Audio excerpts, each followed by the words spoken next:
The Judge Amy Coney Barrett, his choice to replace Justice Ruth Bader Ginsburg on the Supreme Court. She was appointed to the Seventh Circuit Court of Appeals by President Trump just 3 years ago in 2017. Former law professor at Notre Dame. She still does teach there as well. Also a mother of 7 children. I want to bring John Carl, who's at the White House right now. And John, the president did not know he was going to have this vacancy, but it appears he's had Judge Barrett in sight for this vacancy for a long time. Yeah, it's certainly not a surprise. She's a favorite of conservatives, in part because she was a clerk for Justice Antonin Scalia and was one of his favorite clerks. The president interviewed her as a possible replacement the last time he had a vacancy, and at the time was reported to have said that he was going to be saving her to fill the Ruth Bader Ginsburg seat. And the president being introduced, and here he comes in the Rose Garden now, accompanied by Judge Barrett. And you see her family there as well. She's married to Jesse Barrett, an assistant U.S. attorney in Indiana, has 7 children, 2 adopted from Haiti, and 1 special needs child. Melania Trump, the First Lady, also in the Rose Garden today. And here the cheers go up. As John Gall suggested, Judge Barrett, a favorite of conservatives. They're already sending out praise for this election. And, of course, the president and the Senate Republicans committed to getting this done, if they can, before the election.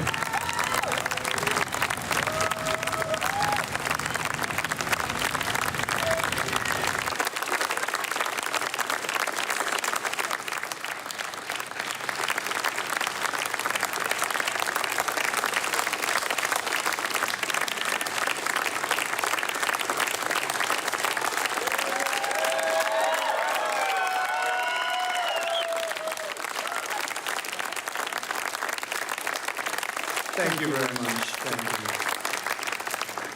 Thank you. I stand before you today to fulfill one of my highest and most important duties under the United States Constitution, the nomination of a Supreme Court justice.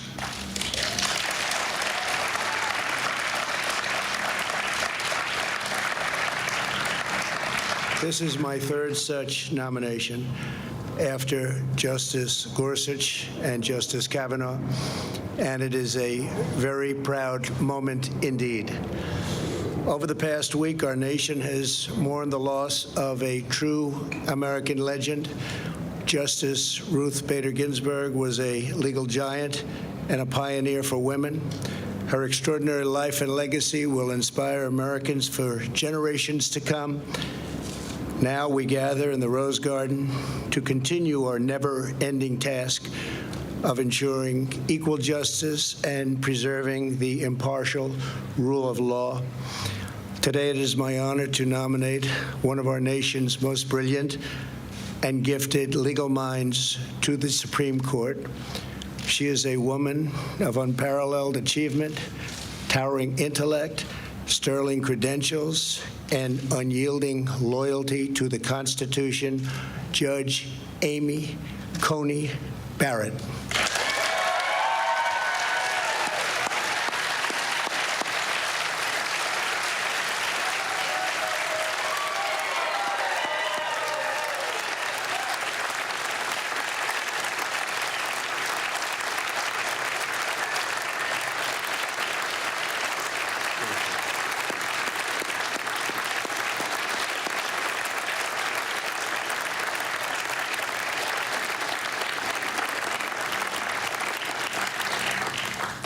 We're also joined by Amy's husband, Jesse. Thank you, Jesse, very much. And their 7 beautiful children. Congratulations to you all. Very special day. With us as well are the First Lady. Thank you, First Lady.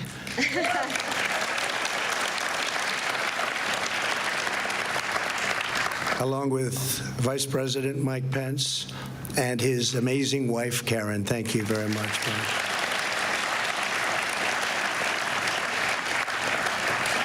Judge Barrett is a graduate of Rhodes College and the University of Notre Dame Law School.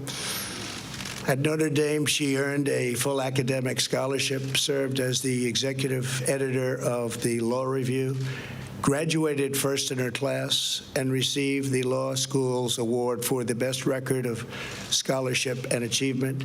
Upon graduation, she became a clerk for Judge Lawrence Silberman on the U.S. Court of Appeals for the District of Columbia. Amy then received one of the highest honors a young lawyer could have, serving as a clerk on the Supreme Court for Justice Antonin Scalia. A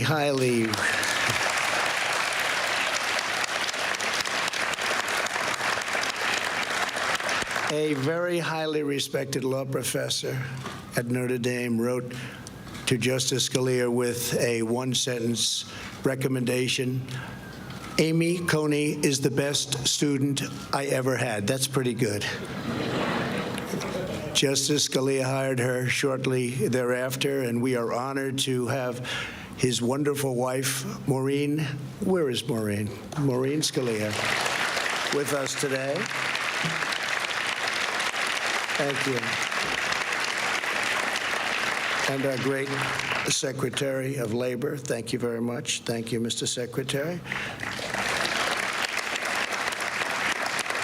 Very good genes in that family, I will say. Very good genes. Before joining the bench, Judge Barrett spent 15 years as a professor at the University of Notre Dame Law School. She was renowned for her scholarship, celebrated by her colleagues, and beloved by her students. 3 times she was selected at Notre Dame Distinguished Professor of the Year. When I nominated Judge Barrett to serve on the U.S. Court of Appeals for the 7th Circuit in 2017, every law clerk from her time at the Supreme Court endorsed her nomination, writing, quote, "We are Democrats, Republicans, and independents, yet we write to support the nomination of Professor Barrett to be a circuit judge. Professor Barrett is a woman of remarkable intellect and character. She is eminently qualified for the job." And I can tell you, I did that too. I looked and I studied, and you are very eminently qualified for this job. You are going to be fantastic. Thank you. Really fantastic.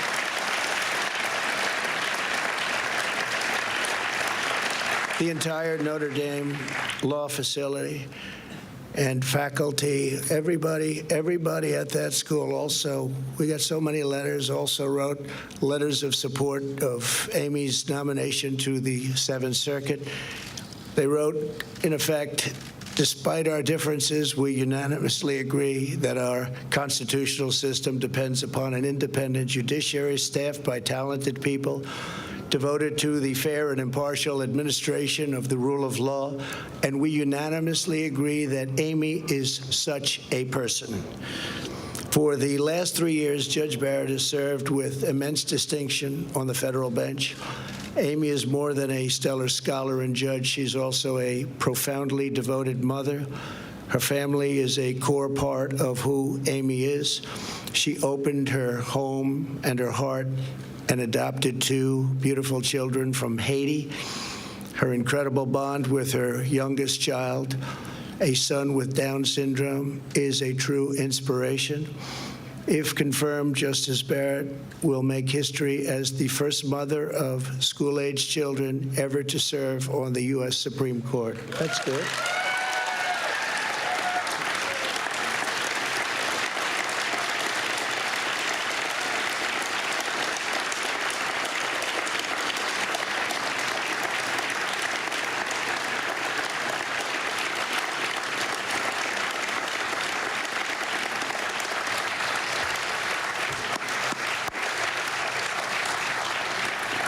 To her children, Emma, Vivian, Tess, John Peter, Liam, Juliet, and Benjamin, thank you for sharing your incredible mom with our country. Thank you very much.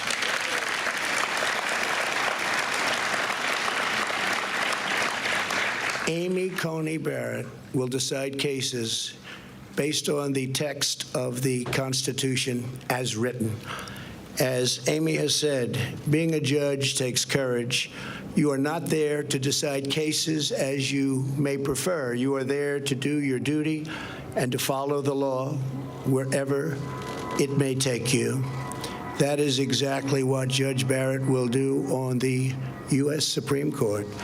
I want to thank the members of the Senate. We have so many of them here today. Thank you very much. I see you in the audience, and you're so proud. But I want to thank you for your commitment and to providing a fair and timely hearing. I know it will be that. Judge Barrett was confirmed to the Circuit Court 3 years ago by a bipartisan vote. Her qualifications are unsurpassed, and her record is beyond reproach.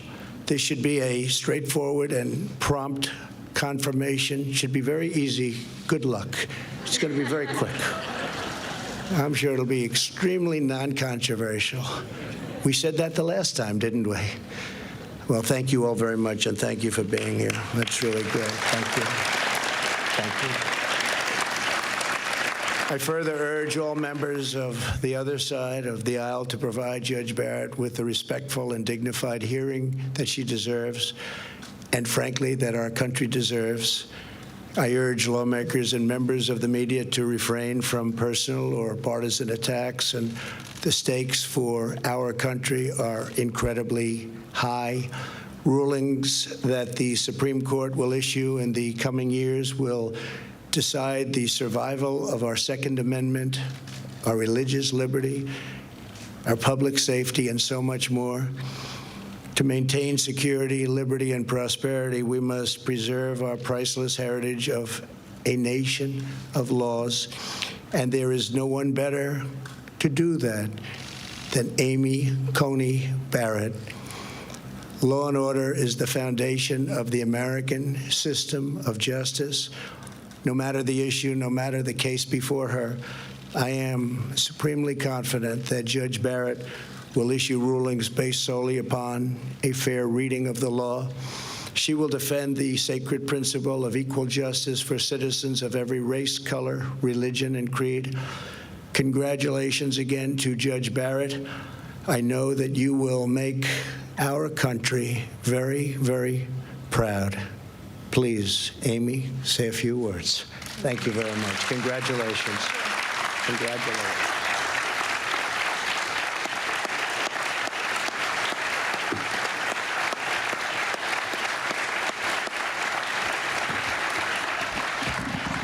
Thank you.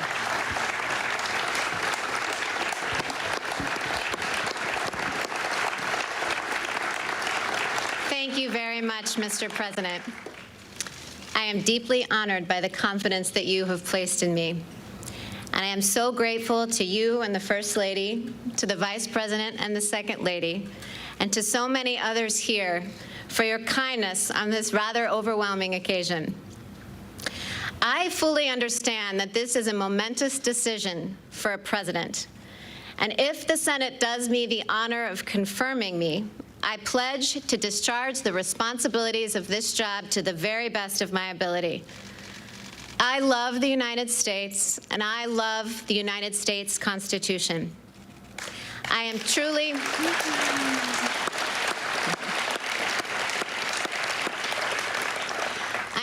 humbled by the prospect of serving on the Supreme Court. Should I be confirmed, I will be mindful of who came before me. The flag of the United States is still flying at half-staff in memory of Justice Ruth Bader Ginsburg to mark the end of a great American life. Justice Ginsburg began her career at a time when women were not welcome in the legal profession. But she not only broke glass ceilings, she smashed them. For that, she has won the admiration of women across the country and indeed all over the world.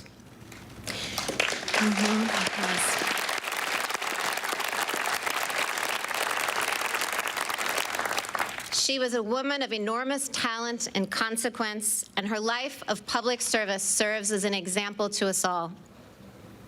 Particularly poignant to me was her long and deep friendship with Justice Antonin Scalia, my own mentor. Justices Scalia and Ginsburg disagreed fiercely in print without rancor in person. their ability to maintain a warm and rich friendship, despite their differences, even inspired an opera. These two great Americans demonstrated that arguments, even about matters of great consequence, need not destroy affection. In both my personal and professional relationships, I strive to meet that standard. I was lucky enough to clerk for Justice Scalia, and given his incalculable influence on my life, I am very moved to have members of the Scalia family here today, including his dear wife, Maureen. I clerked for Justice Scalia more than 20 years ago, but the lessons I learned still resonate. His judicial philosophy is mine too. A judge must apply the law as written. Judges are not policymakers, and they must be resolute in setting aside any policy views they might hold. The President has asked me to become the 9th Justice, and as it happens, I'm used to being in a group of 9, my family. Our family includes me, my husband Jesse, Emma, Vivian, Tess, John Peter, Liam, Juliet, and Benjamin.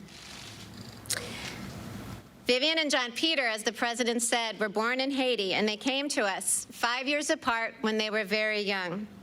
And the most revealing fact about Benjamin, our youngest, is that his brothers and sisters unreservedly identify him as their favorite sibling. Our children obviously make our life very full. While I am a judge, I'm better known back home as a room parent, carpool driver, and birthday party planner. When schools went remote last spring, I tried on another hat. Jesse and I became co-principals of the Barrett e-learning academy. And yes, the list of enrolled students was a very long one. Our children are my greatest joy, even though they deprive me of any reasonable amount of sleep. I couldn't manage this very full life without the unwavering support of my husband, Jesse.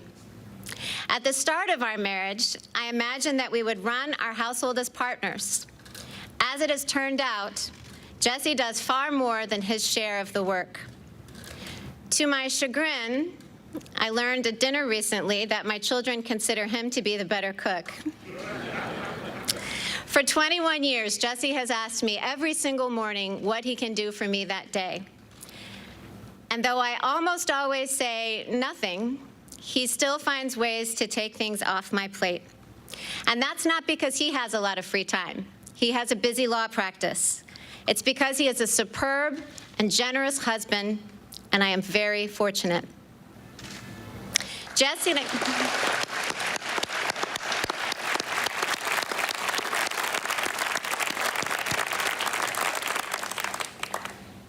and I have a life full of relationships, not only with our children, but with siblings, friends, and fearless babysitters, one of whom is with us today.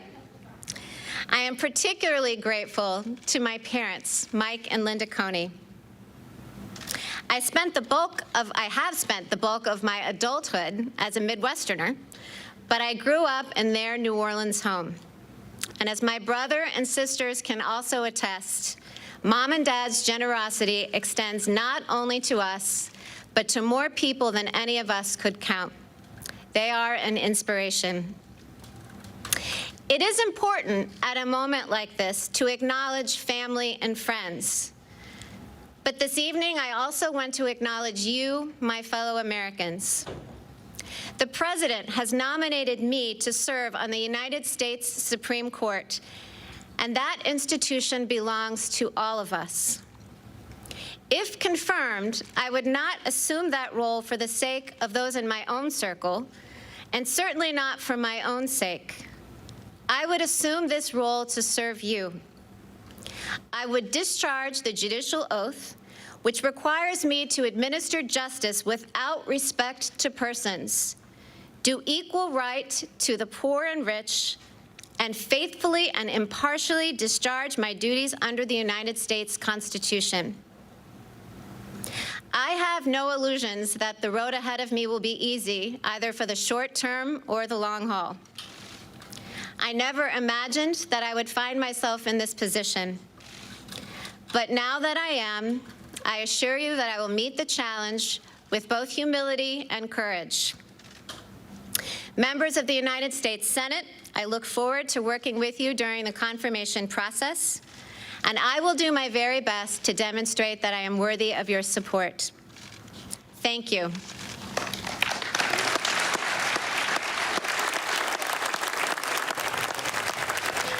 Judge Amy Coney Barrett there.